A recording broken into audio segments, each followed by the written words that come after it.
Happy Saturday, guys. This is a fun little workout today. So we're doing another chipper, kind of like Wednesdays, but this time it's gonna be a little bit longer than 10 minutes. So this one we got 100 calorie row to start off with.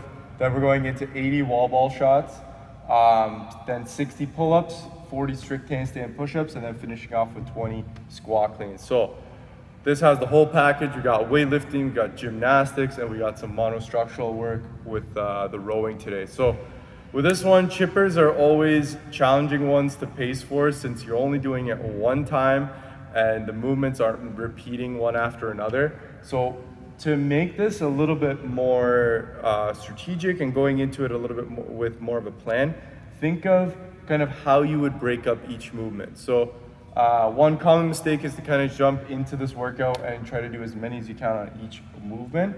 That's gonna burn you out pretty hard, and it's gonna make the next few movements after that way too hard for you to keep a consistent pace. So when I look at this one, guys, calorie row, think of it as just like getting your feet wet into the workout, getting that heart rate up, but again, not too high, remembering that there's another 4 more movements to do after that. So we're going at a kind of 70-ish% pace on this one.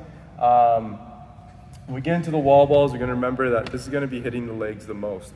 So when we get into those wall balls, what is a comfortable rep range that you can do consistently every single time?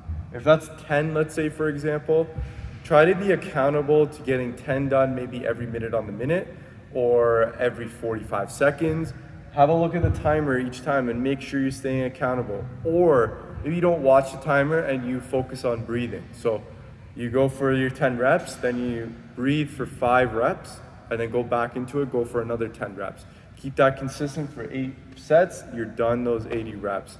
Again, it's gonna be based on how comfortable you feel with the wall balls, but ideally you wanna be pacing this out so you're moving consistently throughout this one and not taking a huge amount of breaks.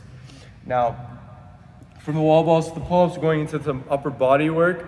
Now the trick here is that we have 2 upper body movements right next to each other. So when you do the pull-ups, manage that fatigue because the strict handstand push-ups are gonna be challenging. So if you think you can do 20 unbroken every single time, back it off a little bit, maybe go 15, just so you can save yourself for the strict handstand push-ups because these are gonna get a little bit harder once you get to that point. When you get to the strict handstand push-ups here, guys, it's gonna feel a little bit different than Tuesday's workout. So this time we're not using a kip.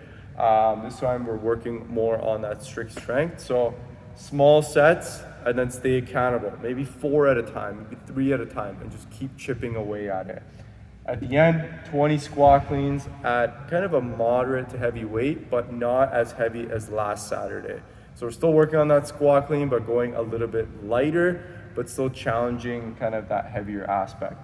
So overall, what I would say on a broader picture looking at this workout, let's find a progression. Let's find progressions, because there's a lot of movements here, that will allow you to maintain these sets of reps on each set. So for the wall balls, be able to do at least 15 reps, I would say, with the weight and the height that you choose. For the pull-ups, be able to do about 10 to about 15 reps here, I would say. 40 strict handstand push-ups, be able to do somewhere between 5 to 10 reps fresh each time. And then those squat cleans, these are probably gonna be done in singles, but again, you should be getting about 5 done every minute on the minute. Time-wise, guys, 25 minutes is the total time cap on this one. 100 calorie row, I would say should take you about, let's say 6 to 8 minutes. So let's say worst case scenario, we're at the 8-minute mark here. For the wall balls, this should take you about 6 minutes approximately. So 14-minute cap here, or 14-minute time limit for those 2 movements. Then from the 60 to the 40 strict handstand push-ups, saying the pull-ups should take you about 5 minutes, I would say. So you're about the 18-minute mark. Handstand push-ups about, let's say, 3 to 4 minutes, so maybe you're around 21, 22. Then the last 3 to 4 minutes is where you want to dedicate it for the squat clean. So kind of a time breakdown here, guys. Think of it in timestamps too. Is a great way to manage where you're at in the workout. just have an idea each time. I want everyone to get into the squat cleans today, but it's okay if you don't finish the workout like all the squat cleans at the end. Make sure you get at least into the squat cleans today and see how far you can get into that. Once you're done this, guys, sleeper stretch. We're gonna do that for our shoulder and scapula, so make sure you get into this one to just relieve some tension after doing all those pull-ups and upper body work today, so that you're feeling recovered and ready to go for next week's workout. So hope you guys enjoy this workout and your weekend. We'll see you guys next week.